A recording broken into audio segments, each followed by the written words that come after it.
Hay libros que se escriben con hielo en la pluma y fuego en la tinta, con letras de viento y espacios de sol. en el tiempo prisionero entre páginas vivas. Son libros que nos tocan, nos acompañan. Son libros de luz y mar.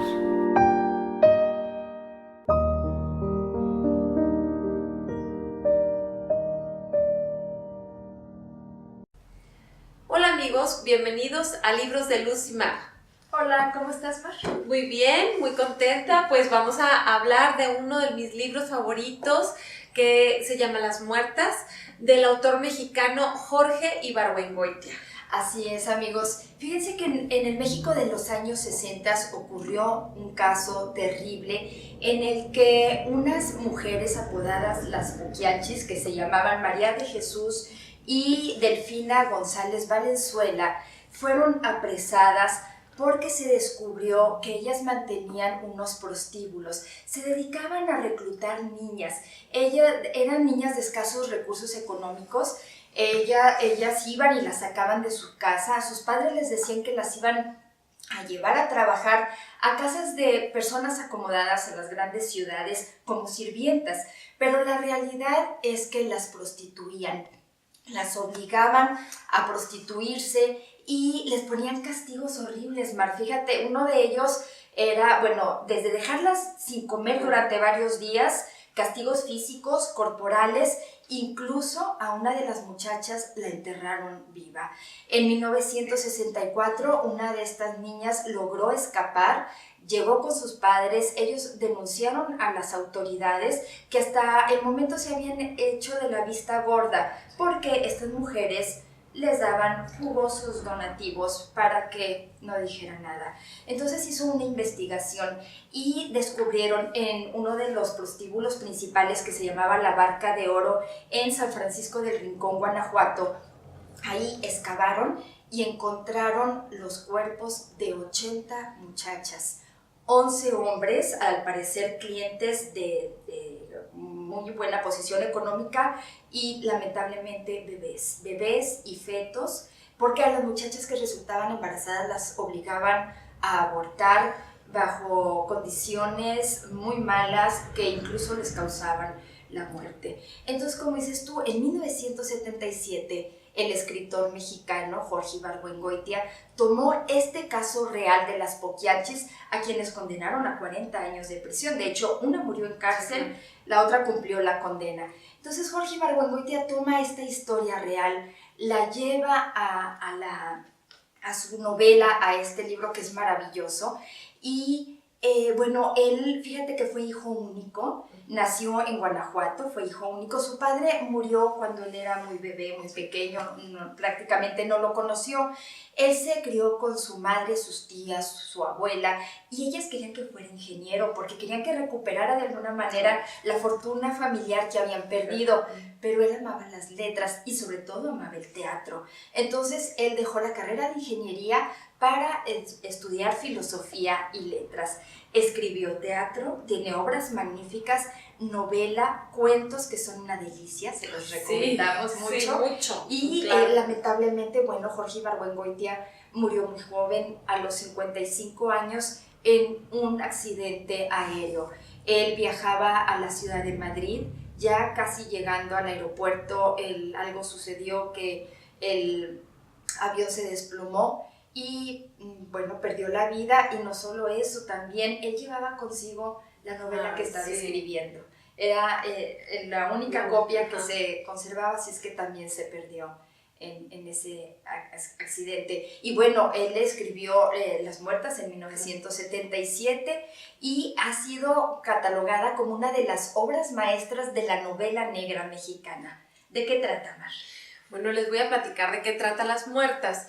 Resulta que debido a una venganza pasional frustrada, Simón Corona es detenido y a él lo interrogan y unos días después lo acusan, debido a todo este interrogatorio, de hacer una inhumación por supuesto clandestina. Entonces Simón dice que sí y le dan una sentencia de 6 años, pero a través de él llegan a precisamente su amante Serafina Baladro.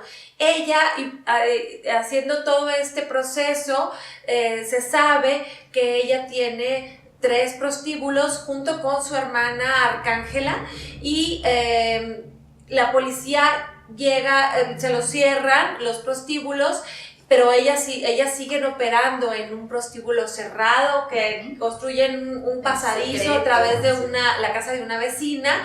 Y bueno, entonces la policía de repente, bueno, ya por cosas que ustedes van a descubrir en la novela, llegan y abren los prostíbulos, hacen excavaciones y se enteran de que, bueno, ahí hay cuerpos de chicas ya muertas, ¿no? Obviamente enterradas. Entonces, a través de esta historia nos llegamos pues ahora sí que a descubrir el horror, porque bueno, como dijo Luz, está basada en hechos reales que sucedieron en el estado de Guanajuato, ¿no? Claro, y es una novela que les recomendamos muchísimos porque, en primer lugar, aquí Jorge Ibargüengoitia supo plasmar la realidad, pero muy a su manera, claro, porque él siempre manejó un finísimo sentido del humor, una ironía en todas sus obras y una crítica social y política muy fuerte. Claro, y bueno, él es como yo pienso, pues que es el maestro del sarcasmo, del humor negro, pero fíjense lo que hace, desde mi punto de vista, ante este horror, se lo quita.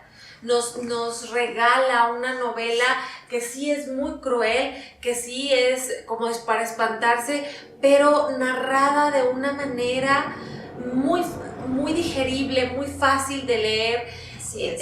Entonces, sí, yo creo que nos hace un camino muy fácil, ¿no? Para enterarnos de esta novela que, pues sí, está plasmada, ¿no? Claro, y a pesar de que está basada en hechos horribles de algo que sucedió muy tremendo, él nos arranca sonrisas. Sí, claro. Y porque no juzga y no es amarillista. Él, bueno, tenía la oportunidad de manejar la tragedia, el amarillismo y ponerlo aquí, porque aparte, fíjate que es como una investigación periodística. Hay varias opiniones, hay entrevistas, hay diferentes puntos de vista que forman un rompecabezas, Mar.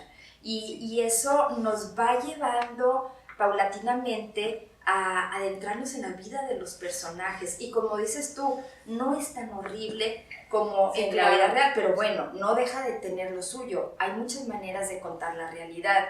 Y aquí, ¿qué te parecieron los personajes? Es lo que te iba a decir. Nos da tantos datos que uno como lector te llegas a encariñar de ellos y bueno, a pesar de que hacen cosas atroces, los llegas a querer un poco porque cada uno de ellos tiene, sí, y que es lo que hace muy bien, que el lector se ponga en su lugar. Además, cada uno de ellos tiene rasgos muy simpáticos, y ¿no? muy humanos. Sí, por supuesto. Sí. Entonces, él como que te va entregando un perfil psicológico, porque además en algunas partes parece como si estuviera leyendo una prueba testimonial, ¿no? De un juicio, de un caso. Ajá. Ajá. Y sí, bueno, a mí me gustó mucho que al principio pues tú vas conociendo a los personajes y dices, pues sí, Serafina, Arcángela son las proxenetas, pues son las madames de estos tugurios, de este prostíbulo, pero luego conforme va avanzando dices, qué viejas tan canijas, claro. Y fíjate también como que, híjole, a lo mejor suena muy fuerte, pero como que uno no justificas, pero entiendes los motivos, ¿no? De ellas. Entiendes sus motivos. Por ejemplo, cómo inician el negocio de la prostitución. Resulta que a una de ellas era usurera, le debían dinero y entonces se queda con el negocio de uno de sus clientes y era una cantina y bueno, ella se le hace muy buena idea convertirla en prostíbulo. Así es. ¿Y qué te parece la forma en que Jorge Ibargüengoitia nos muestra cómo era el sistema de corrupción en México de los años 60? pero es lo que te iba a decir, en los años 60, Bueno. La verdad es que la novela tiene mucho de actualidad. Es muy actual sí, esta novela, ¿cierto? muy actual. Sí. Bueno, pues mi conclusión es que yo se la recomiendo muchísimo. A mí realmente me divirtió, me gustó mucho a pesar, como les dije, del horror. Realmente el autor lo hace muy bien, así es que Sí, muy amigos, recomendable. lean Las Muertas. Es una novela muy breve, la van a leer en 2-3 sentadas, cuando mucho, pero es una historia que sigue saboreando semanas después de que Sí, la claro. terminaste de leer. Y además te quedas con ganas de investigar más acerca del caso y bueno... Y de leer a Jorge Sí, Ibargüengoitia por también. supuesto, de leer más novelas, tiene tantas Sí, tan Los Relámpagos de buenas. Agosto, Dos crímenes. antologías de cuentos. Maten a León. Sí, no, excelente. Lean a Jorge Ibargüengoitia o vayan a ver sus obras al teatro también. Claro. Y bueno, pues les damos las gracias por habernos acompañado a un programa más de Libros de Luz y Mar. Hasta la próxima.